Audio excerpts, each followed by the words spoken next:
Jen Waldman. Hi, it's so great to see you. How are you doing this afternoon? Hello. I'm doing great. I'm looking out the window at a beautiful sunny day here in New York City. Same, actually, coming to you from Astoria, Queens. Well, I'm really excited to sit and chat with you, and I wanted to know if you could tell our listeners about your origin story. And I believe you're a California native, and I'd love to know about your upbringing and how you got involved with the arts. Yes, I am indeed a native Californian, specifically Calabasas, California, just inland of Malibu in the Santa Monica Mountains. Let's see, the origin story about how I got involved in the arts. Nobody in my family was really artistic or pursued any sort of artistic or even creative careers, but my entire family loved Broadway and musicals, and especially the old MGM movie musicals. Mm-hmm. My mom was a huge Shirley Temple fan, so I grew up on Singing in the Rain and everything Shirley Temple, and started going to see live touring productions, really, that would come through LA as early as, I think, 3 years old. So Wow. I don't remember a time when art in general and theater specifically wasn't like in my life somehow. Mm-hmm. And then when I was very young, 2.5, my mom enrolled me in dance classes. Wow. And I didn't stop until I guess until after the last time I performed on Broadway. So I was a dancer my entire life. Wow. Then started taking voice lessons when I was a freshman in high school. Then started taking acting lessons my sophomore year in high school. And it finally occurred to me I could do all three of those things at the same time. And hence musical theater seemed to become the path. Amazing. And did you go to a performing arts high school, public high school? I went to a public high school, Calabasas High School, mm-hmm. which at the time was a very small public high school in California. It is, I think the population of the student body has quadrupled since I went there. Wow. But we had a wonderful, very nurturing theater teacher who had a very equitable approach to teaching theater. So wow. Everyone got a chance to do everything. And I do think that sort of family feeling of being in a space where everyone was invited to participate was definitely one of the things that made a life in the theater attractive to me. That's amazing. And I'm thinking back to what you said about how you started dancing at such a young age. Was that something you remember asking for, or was it something your mom encouraged you to do, your parents, your siblings? I have no idea how I ended up in the first dance class, if I'm being completely honest. Okay. And I don't remember the dance classes, but I do remember my first dance recital. I could even still do the shuffle step, shuffle step, I love that. I remember wearing the costume. Oh my God. And the legend about that first performance is that at the end I was dancing in the front line in the center, which I apparently really liked, but at the end I felt I deserved my own bow. So I took a step forward by myself all the way up to the edge of the stage and gave myself my own curtain call. Naturally. That's brilliant. Always leading and marching to your own drummer. I support. That's incredible. Yeah. So you still have family in California? And I do. Both of my parents live there, one of my sisters and her husband and their 2 kids, and most of my cousins. Oh, wow. And I know you're based in Manhattan now, so how did you make your way to the East Coast? I started dabbling with the East Coast between my sophomore and junior years of high school.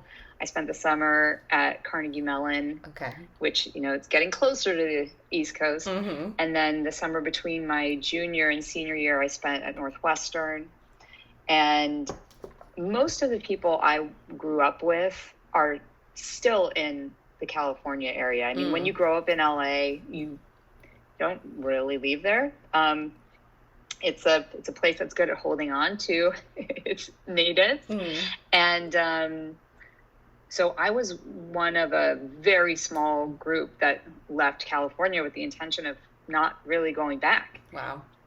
And I fell in love with New York State. I went to college in the Finger Lakes region of New York at Ithaca College. Totally fell in love with it. And then the only logical thing to do as a person graduating from a school in New York State with a BFA in musical theater was just to go a couple hours south and end up in New York City. Because there really is no theater in Los Angeles. I mean, that's not a fair statement. There is not a way to make a living as a theater artist in Los Angeles. Right. So I guess you explained your dance journey and then falling in love with musical theater in high school, and so it seemed undeniable for you that this is what you wanted to, the path you wanted to follow through college and beyond. Is that right? Yeah, absolutely. And then what about your instincts to direct, choreograph, educate? Was that happening in high school and college, or did you figure that out once you became a professional out in the world? No, that started all the way back in middle school. Great. When I was a dancer, when I was like a dancer, my best friends were also dancers, and we would get together and choreograph pieces. And in fact, I tell my daughter this story. She loves when I tell it because it's like so ridiculous. When I was in 7th grade, my 3 closest girlfriends and I choreographed this pretty epic like Michael Jackson tribute. We spliced all the music ourselves using 2 cassettes. I mean, it was like an epic Michael Jackson medley. And it was a very highly technical dance that we'd put together. Wow. And we had entered this performing arts competition for all these different middle schoolers in Southern California, and we were disqualified because they didn't think it was possible that we choreographed the dance ourselves. But we did. Rude. Yeah, rude indeed. So yeah, the choreography bug bit me pretty early. And then right around that time, my parents converted. We had a 3-car garage, and my parents turned it into a 2-car garage and converted the 3rd into a dance studio. So I started having, quote, dance classes for the kids in the neighborhood when I was in middle school. And then by the time I was in high school, in addition to being in the shows, one of my best friends from high school and I would choreograph the shows. So we were like doing multiple. I was a multi-hyphenate before the words were in. Well, I have 2 follow-ups for that. One is, how dare those judges, and did you appeal? Right? What the heck? No, we actually took it as like a badge of honor. It was like, okay. We're like too good for 7th grade. Come on. Okay, I can see that angle. And then what about this dance studio in your garage? So you were already starting a business in middle school? Were you charging people? Were you doing it for the experience? I actually don't know if I was charging people. If I was, I'm guessing it was like a quarter or something. Sure. But I certainly was getting my feet wet with like figuring out how to pick the right music and how to build a warm up and how to then choreograph a combination that you can teach in the amount of time that you have at the end of a class. So yeah, I was learning a lot of skills that would be put to good use later. Time management, people, customer service. What about, oh my gosh, how did you get the word out? This is pre-social media, pre-internet?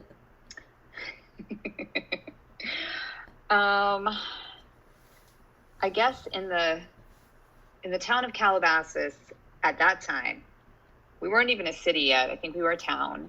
and it was a very small suburb. Now Calabasas is known because it has expanded and exploded and is the home to all these Hollywood stars. At the time, it was a very small, like, quiet place. So if you were someone who was excelling in the arts, everybody knew you because you were in everything that everyone came to see. So I think I had a reputation in town for being a dancer. Oh, wow. That's brilliant.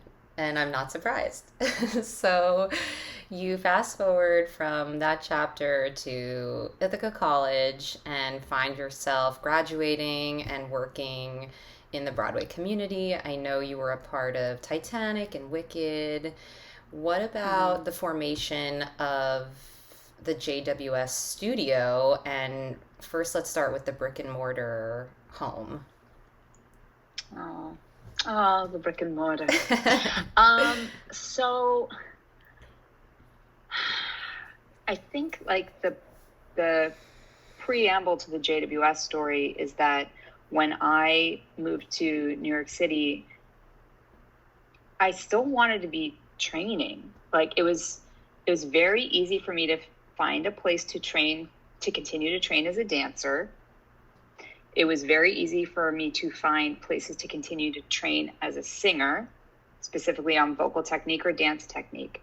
I could not find a place where I could focus on technique as a singing actor.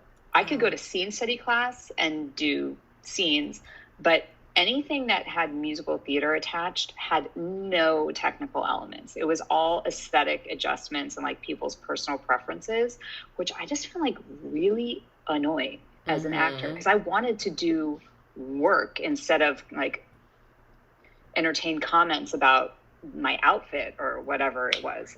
And so I didn't know in any conscious way at the time that was one of the contributing factors to wanting to start the studio. But I think it's an important part of the backstory. So the conscious factor was that I had, at that time, recently completed directing a production of Jekyll and Hyde and a production soon after that of Showboat. And I'd really fallen in love with many of my cast members, and they had fallen in love with each other. And we just wanted to keep working together because we were getting good work out of each other. So I offered to not even teach, facilitate a space on Monday nights where I would take them through some exercises that were more technique based, and they could really get messy with their musical theater material. And that turned out to be a total smash. It was so fun. They were learning so much. I was learning so much. And then it just sort of started morphing into me assuming a teaching role, and the class, well, then that space became a class. And then people started asking if they could join the class. And when we ran out of room, I started a second group, and then a third group, and a fourth group. And the weird thing about the timing of this is that the week I started holding space for those artists was also the week I started rehearsals for Wicked. Whoa. So those two paths were forging themselves simultaneously, and definitely drawing attention to details on one path that were not present on the other, and vice versa. So when the time ultimately came where I was like, I think I want to make a decision, I had 3 years at that point of doing both the whole time, and felt really confident that I knew what I wanted to do. That's great. And what I heard at the beginning of the experience you shared is that it really grew out of a pain point, right? You were frustrated, you couldn't find the teaching or the education that you were seeking, so you figured, why not do it myself? Where do you think that instinct comes from?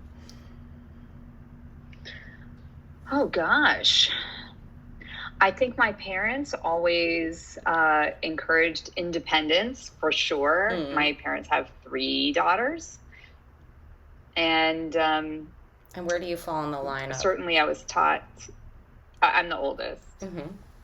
very textbook oldest. I think I was taught very early by my parents, but also by my mom's mom, like, am I allowed to curse on this? To not take shit from people and to just do what I wanted to do. So that definitely was part of the influence. I can't imagine my parents would have told me to like sit around and wait for someone else to solve it. Yeah. And another part of your adjudicating or educating story is that you were a national panelist, chairperson for the National Young Arts Foundation. And I know we have that great organization in common. We're both alums. It's one of my favorite arts organizations. And I started hearing about your work actually through two of our mutual friends, Ori Marcus and Jesse Manicherian, and they kept singing your praises and telling me about your studio. And they said, you're the only two people I know who always talks about young arts. You don't know each other. So finally one day I got to be a fly on the wall and watch you in action with those brilliant high school students, and it finally, made so much sense that I couldn't believe it took that long for us to cross paths. But I got to come back as an RA and witness you in action, and it was so incredible to see. And I would love to know if you could talk about your time as a chairperson and what that involvement was like for anyone who doesn't know about the organization. Oh my gosh. I love young arts. I love young arts.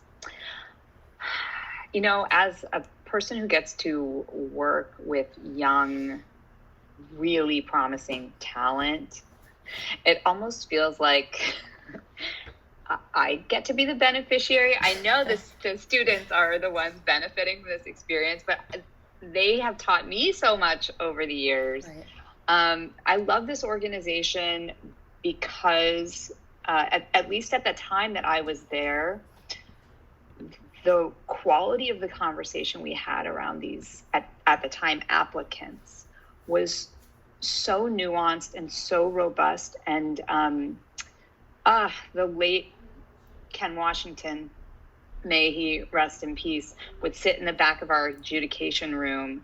And I remember very specifically one time we ventured into a topic pretty innocently that was totally irrelevant to whether or not this student had artistic potential. And he immediately was like, wow.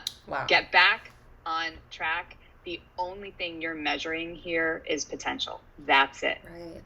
And it helped me to see through the veneer of overcoaching because, as a person who had a lot of coaches in my own high school experience, my young arts video, as embarrassing as it is, to look at now, was coached within an inch of its life. Wow. And it took away from me being able to display my potential at that time.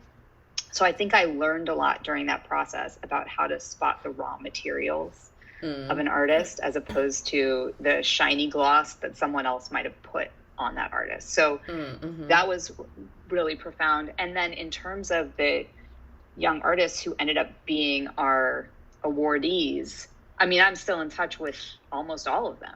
Wow. From the 5 years that I was there. Amazing. I love these people. I cherish my relationships with them. I see them, when we met, it was like a mentor-mentee thing. Now we're like colleagues. It's pretty exciting. I don't know if you have this memory, but I can see you coaching Talia Suskauer singing The Wizard and I. And she was a senior in high school. Or a freshman in college, and now she's Elphaba. So what? Dreams made. I know. Isn't that crazy? Do you remember that instance? Well, she was one who, yes. I mean, I remember her audition tape because it was so extraordinary. It like leapt off the screen at us. We were blown away. Yeah, she was amazing then, and she is amazing now. Yeah, she's a sweet person. Do you remember what material you recorded for your Young Arts audition? Oh, yes, I do. Tell the people. I'm a nerd for this. Well, okay. So I applied in multiple categories. Mm-hmm. I don't remember the vocal program Mm-hmm. in its entirety that I sent in, but I do remember the theatrical program. Perfect. So I did That'll Show Him from A Funny Thing Happened on the Way to the Forum, and I did The Clock Struck 9 when I did Send the Nurse from Romeo and Juliet, but I didn't end when the soliloquy ends. Oh. I ended mid-scene because I was very literal about the time. Yes. So my coach coached me to do this, which now I'm like, oh my gosh, Jen, against your better judgment, that I would behave as though the nurse actually was in my playing space with me and talk to the air next to me and pause for what would be her lines and then respond with my lines. Yeah. I mean, it was pretty bad. It was pretty bad. Luckily, I had a really good handle on the language, which I think helped me through, because the performance was not so good. Well, between these videos and the Michael Jackson dance recital, I hope they reemerge one day for your fans to see. I would love to watch any of the above. Oh my gosh. A couple of years ago, my mom digitized all of our videos and gave them to the daughters as a Hanukkah present. We got a sleeve of DVDs of everything we had ever done. So it's very possible to share these things. That's some good Instagram content right there. The people want it. You probably know, switching gears ever so slightly, that last week we celebrated Teacher Appreciation Week. So I'm wondering if you could talk about what qualities you think make a good teacher.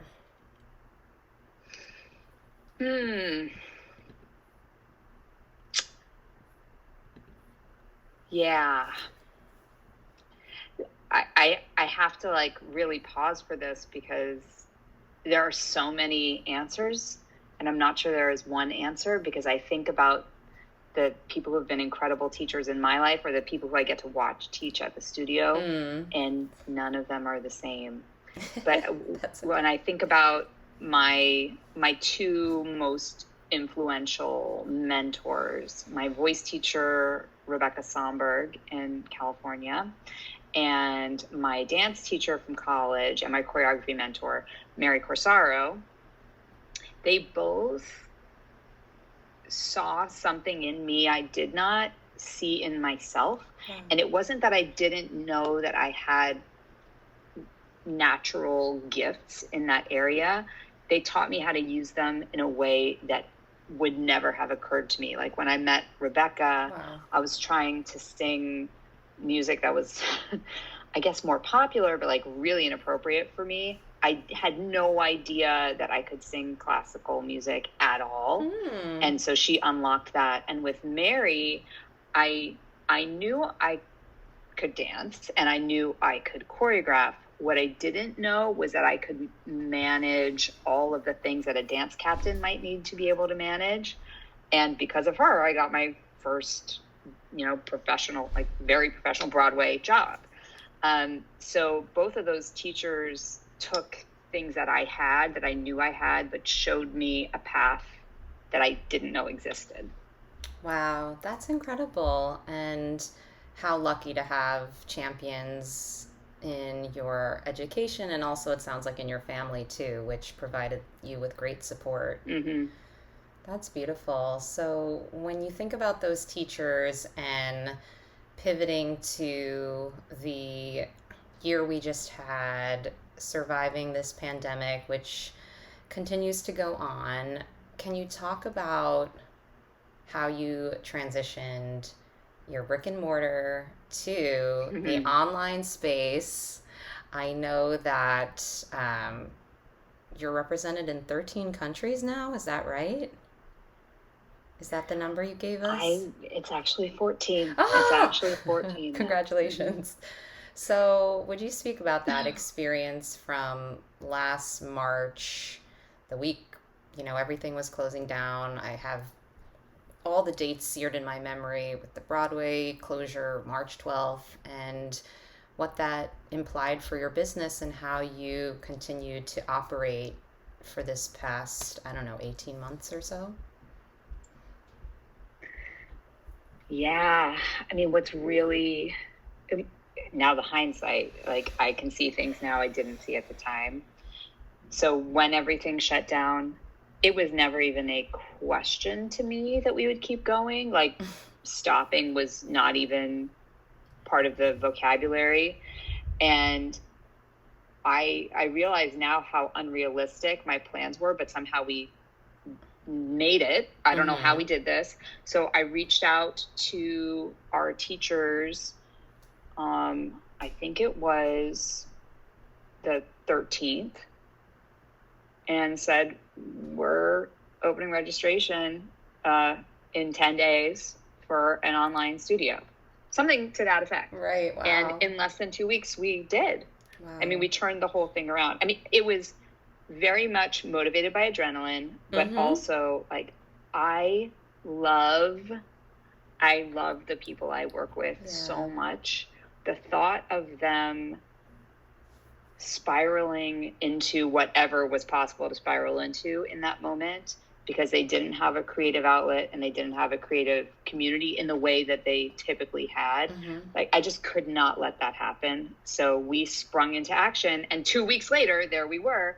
And then the miracle of that is we were ahead of everybody else. Yeah. So like, as other people were trying to figure out, like, how do I email Zoom links? We were like, we have built a whole platform. Like, there are no emailed Zoom links. Like, you log into a classroom and everything's in there. So it kind of worked out perfectly. But then over the course of the year was when it really became apparent that we had to keep taking the temperature of the community every single month, because the needs in July were totally different than the needs in August. Like, as an example, when it became clear that unemployment was going to become an issue for people, our acting studio offered courses in job seeking, like in like non-artistic positions. But that's what the community needed at the time. Yeah. And although you wouldn't expect that of your acting studio, the people in our community see us meaning myself and all the people who work with me, as people they can trust. So, you know, rather than going to like a headhunting kind of thing where they don't trust anyone and they feel really uncomfortable asking questions because they've never been in this position anymore, instead they were in a room with a bunch of artists who were all in the same boat and who could really ask the kinds of questions they would have felt intimidated to ask somewhere else. And we did end up, we had the classes were taught by a recruiter who was also an actor, but then a recruitment company heard about what we were doing and provided access to job opportunities for a bunch of people who were in that class, and actually ended up placing them in jobs. So it was just kind of amazing how all these things started coming together. Wow. Well, I want to reflect back to you that I was one of those artists in March, April, who was working, teaching and performing, and then wasn't because it felt like the rug was ripped out. You know, we do everything live and in person with other people. And to have a space like yours to go to not only work on professional development during this confusing time, but also to have community was so precious to me. And I'm so deeply grateful for your ability to provide that for all of us. And I certainly think of you as an expert acting and performance coach, but so much more than that, and that you are a role model for any aspiring female entrepreneur, and you have so much to offer. Like you said, the vision to see beyond the arts and how the arts are essential to collaborate with all these other industries, which you made happen for so many people when the arts was, live performance anyway, was deemed an unsafe place to work because of the virus. So thank you, thank you, thank you. I am so glad to be on the journey as your client and deep admirer. Yay. And we have time, I think, for one or two-ish more questions. And I would love to know if you could identify one of your proudest moments in your career. Oh, yes.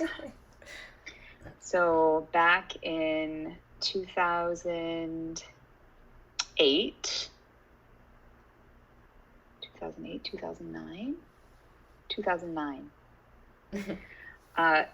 At that time, there were 4 states in the U.S. that had marriage equality laws in the books, and 46 that did not. And the assumption at that time was that we were going to have to mobilize state by state by state in order to make marriage equality a real thing. And the Broadway community specifically was really galvanized around this particular cause. Mm-hmm. And I don't even remember how this came to be, but somehow the producers of Wicked connected with me, Shelley Williams, who is now a very prominent director, Anthony Galdi, who was a castmate of mine at Wicked and also like an incredible director and producer, and Diana Pizzari. Do you know Diana? I don't think so. Oh my gosh, she is everything. We had, after Hurricane Katrina, the 4 of us had produced a big benefit to raise money at the Gershwin. So maybe that's why they reached out to us. Asked if we would produce a benefit for marriage equality. And we had targeted some specific groups that were raising money for specific states. And we thought it would be like, I don't know if small is the right, that's not the right word, because we were doing it at the Gershwin Theater, but like a modest situation. Well, it ended up being about 300 performers. We had more than 200 volunteers. We had a bunch of JWSers. These are people from my studio. I think there were maybe 60 who came and volunteered. We got t-shirts made. And I remember standing on the stairs at the Gershwin, talking to the group of volunteers. Everyone was wearing their t-shirt and they're all looking up at me. And I'm like, oh my gosh, we made this event happen. Like, we brought the whole community together, people from outside the Broadway community, but in different artistic spaces. And then when the audience got there, the roof blew off the place. I think the total was something like $500,000. Oh my God. I mean, it was so incredible. And then fast forward to 2015, 2014, whenever the law went through. And just, I was at a waterfall in Ithaca, New York. I was in the middle of directing Spring Awakening when the news came down that the Supreme Court had ruled in favor of marriage equality, and we were not going to have to go state by state by state. Something that I thought would probably take the rest of my lifetime to realize in an instant. So just connecting the dots between that idea that like maybe we could raise a little money, and then just a couple years later being in a space and recognizing what had just happened. Like, it was so magical, magical. So I think bringing that group together around a cause was one of the proudest moments I've had. That's amazing. And I'm curious if you could talk about the impact of the money you raised. Were you creating phone banks? Were you contacting legislators? How did that, what happened after the concert? Well, the money ended up being, I think we split it evenly between 3 different organizations that were state specific and were lobbying for very specific legislation. I don't even remember what the states were now because it almost seems irrelevant. Wow. Like that's Thankfully. That's so crazy. Yeah. Yeah, but it went to organizations that already knew what they needed to do in order to move things forward. That's brilliant. Yes, arts advocacy. Thank you for doing that very important work. So for the final question, I would love to know if there's any wisdom you want to pass on to future generations who may be tuning into this for years to come. Oh my gosh.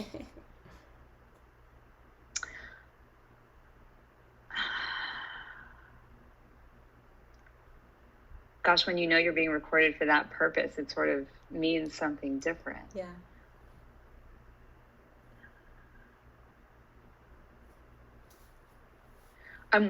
What I'm trying to do is channel. It's actually making me emotional to think about this. I'm trying to channel my own grandparents.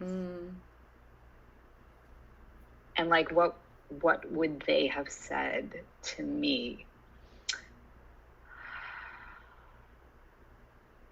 I think the idea is that when we're living every day, change feels like it's happening so slowly. And like whatever the change is, whether it's personal or career or social, it just feels like it's such a trek. But if I think back, we're recording this in 2021. In 1921, my grandparents were like new to America. There was no television. There were no computers. Sure. They didn't own a car. They had no money. Their lives were completely segregated, racially, socially, nationally, politically. And just 100 years later, although we have a long way to go, it's unrecognizable from what it was 100 years ago. So for the people listening to this in the future who are feeling frustrated by the circumstances, maybe it's useful to know that 100 years from where you are, people will look back and they will not be able to believe how much things have changed. Yeah, progress takes time. Well, thank you for that beautiful answer. I really enjoyed having this conversation with you, Jen, and I'm so happy to know you and share spaces with you, and I just appreciate you so much, and thank you for always being a champion for artists at all stages of their careers, truly. Oh, thank you so much for inviting me to do this with you. This was really fun. My pleasure. Well, have a great rest of your day, and I'll see you in a Zoom room soon. Bye. Okay. Bye.